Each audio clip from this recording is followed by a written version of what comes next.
மதுரை சித்திரை திருவிழாவின் முக்கிய நிகழ்வான கள்ளழகர் வைகை ஆற்றில் எழுந்தருளும் வைபவம் வெகு சிறப்பாக நடைபெற்றது.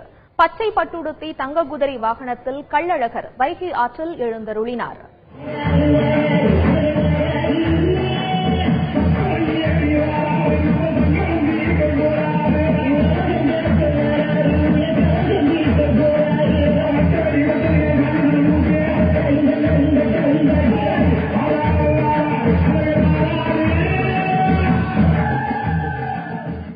இந்த விழாவில் லட்சக்கணக்கான பக்தர்கள் கலந்து கொண்டு சுவாமி தரிசனம் செய்தனர்.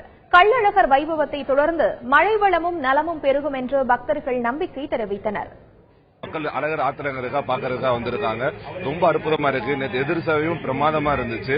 அழகர் இன்னைக்கு பச்சை பட்டு உடுத்தி வைகாத்துல எழுந்தறி இருக்காரு. வரதராஜ பெருமாளும் ரொம்ப அழகா டெக்கரேட் பண்ணிருக்காங்க. இந்த வாட்டி நல்லா மழை பெய்யும் நம்புறோம். விவசாயம் நல்லா செழிக்கும் நம்புறோம். வரப்போற ஆண்டு ரொம்ப நல்லா இருக்கும்னு ரொம்ப சந்தோஷமா எதிர்பார்க்கிறோம்.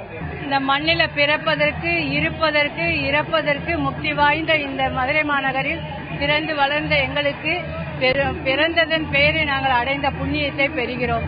இங்குள்ள எல்லா மக்களும் சுபிட்சமாக வாழ, அந்த அழகரின் அருள் பெற, மீனாட்சி சுந்தரி அருள் பெற அவர்களின் சார்பாக வேண்டிக் கொள்கிறேன்.